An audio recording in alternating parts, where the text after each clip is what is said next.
शिक्षा तो लाई है, लेकिन हिंदुस्तान की दुनिया की जितनी समस्याएं हैं वो किसने पैदा करी? आइए शिक्षित लिखते हैं, अशिक्षित लिखते हैं और समस्या लिखते हैं। आइए, पहली समस्या बेरोजगारी किसने पैदा करी भाई? शिक्षित लोगों ने क्या अशिक्षित लोगों ने? शिक्षित लोगों ने। गांव में सबके पास रोजगार था, गांव में सब लोगों के पास कुछ ना कुछ काम था। लकड़ी वाले के पास लकड़ी का काम था, जूते वाले के पास जूते का काम था, लोहे वाले के पास लोहे का काम था। सब एक दूसरे को भोजन दे रहे थे, सब एक दूसरे को अन्न दे रहे थे, सबका काम चल रहा था। आपने सुना गांव में कोई भूखा मर गया? नहीं मरा। ये शिक्षित लोगों ने पैदा की। प्रदूषण किसने पैदा किया? गांव में प्रदूषण देखा कभी? किसने पैदा किया? शिक्षित लोगों ने। इससे क्या तय होता है कि शिक्षा आपको कार दे सकती है, लेकिन लर्निंग आपको संस्कार दे सकती है। आपको तय करना है कि बिना संस्कार की कार लेनी है कि संस्कार सहित कार लेनी है। अधिकतम पूरी लड़ाई बिना संस्कार की कार लेने की है। यही कारण है कि हमने इस जीवन को कष्ट का साधन बना दिया है। दूध में यूरिया मिलाया जा रहा है। जो यूरिया मिला रहा है उसको ये शर्म लिहाज नहीं है कि किसी की किडनी में जाएगा तो किसी का पति, किसी का बेटा, किसी का सुहाग, किसी की राखी सुनी हो जाएगी। उसके खुद के घर में भी बेटी है, उसके खुद के घर में भी पुत्र है। वो सोच के देखे कि मेरे पुत्र को अगर ये यूरिया किडनी फेल कर दे और मेरा बेटा मर जाए तो कैसा लगे। नहीं, वो सोच ही नहीं रहा। उसको लगता है 1000 रुपए फालतू मिल रहे, थोड़ा सा यूरिया मिला दो। सब्जी वाला यही कर रहा है आपके साथ, अफसर आपके साथ यही कर रहा है, सरकारें आपके साथ यही कर रही हैं, नेता आपके साथ यही कर रहे हैं, क्योंकि हमने इस पूरे प्रोसेस को लर्निंग का बनाया ही नहीं है। हमने इस पूरे प्रोसेस को शिक्षा का बनाया है।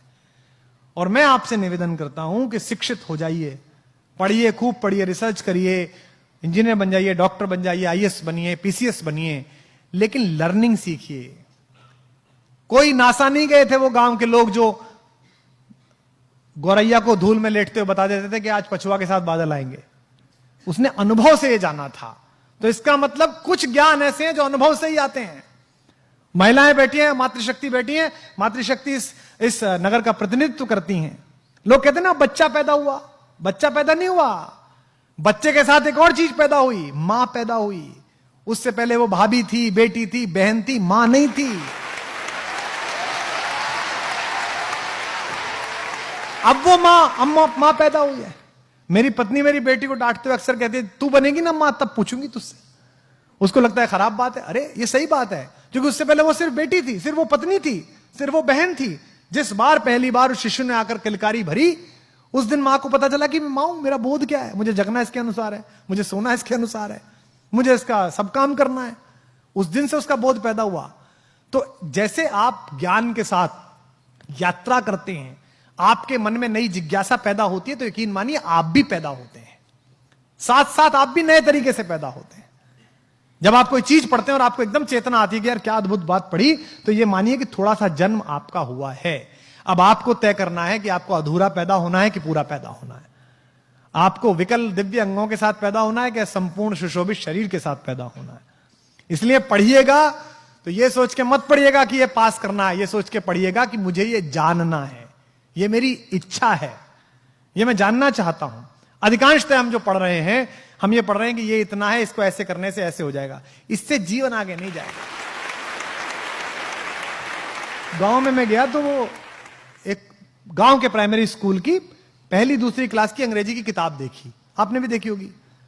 उसमें लिखा हुआ था जी फॉर जेंटलमैन। तो सामने कुछ चीजें बनी रहती है ना, अम्ब्रेला बना हुआ है ना, बना रहता है सब। बी फॉर बैलून, तो बैलून बना हुआ है। तो जी फॉर गर्ल एंड जेंटलमैन, तो एक लड़की बनी हुई और जेंटलमैन के नाम पर सूट पहने हुए एक आदमी बैठा हुआ, मतलब खड़ा हुआ, यानी कि जेंटलमैन है। जिसने सूट पहना वो जेंटलमैन है। तो गांव के उस बच्चे को यह लगता होगा कि ये जो धोती कुर्ते में मेरा बाप है,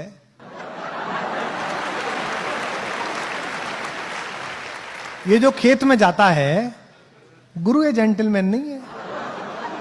जेंटलमैन कौन है? जेंटलमैन पीडब्ल्यूडी का वो चोर क्लर्क है जो सूट में आता है रोज सुबह सुबह।